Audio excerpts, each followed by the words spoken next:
জানো না, তুমি জানো না রে প্রিয়। হ্যালো, আসসালামু আলাইকুম। সবাই কেমন আছেন? আজকে মুরগির মাংস রান্না করবো, এই জন্য পেঁয়াজটা বেরেস্তা ভাজি নিচ্ছি।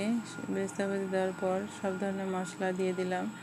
আদা বাটা, রসুন বাটা, হলুদ গুঁড়ো, জিরা গুঁড়ো, ধনিয়া গুঁড়ো, মরিচের গুঁড়ো, পরিমাণ মতো লবণ, তারপরে টমেটো দিয়ে কিছুক্ষণ পানি দিয়ে কষাই নেব। তেজপাতা, সাদা এলাচ, লবঙ্গ, দারুচিনি দিয়ে একটু পানি দিয়ে সুন্দর করে কষাই নেব। মাখা মাখা করে কষাই নিয়ে তারপর মুরগির মাংসটা দিয়ে দেব। মুরগির মাংসটা দিয়ে সুন্দর করে কষাই নেব। এর মধ্যে আবার 4-5টা রসুন, দেশি রসুন দিয়ে দেব। রসুনটা দিলে একটু ভালো লাগে দেশি মুরগির সঙ্গে খাইতে। আমার বর একটু পছন্দ করে, এই জন্য দিয়ে দিলাম। পরে একটু সুন্দর করে মাংসটা কষাই নিয়ে আবার আলু দেব। কয়েকটা আলু, আমার বাচ্চারা আলু পছন্দ করে, এই জন্য আলু দিয়ে সুন্দর করে কষাই নেব।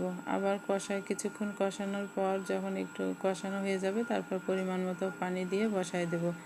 পরিমাণ মতো পানি দিয়ে বসাই দিয়ে কিছুক্ষণ সিদ্ধ হওয়া পর্যন্ত ওয়েট করব। ফাইনালি যখন মাংসটা সিদ্ধ হয়ে আসবে, তখন আবার কিছুক্ষণ কষাই নেব। ফাইনালি আমার মাংস রান্না শেষ।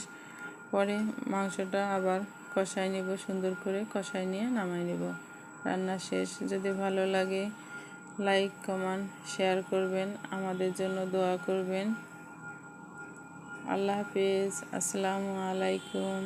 ভালো থাকবেন সবাই।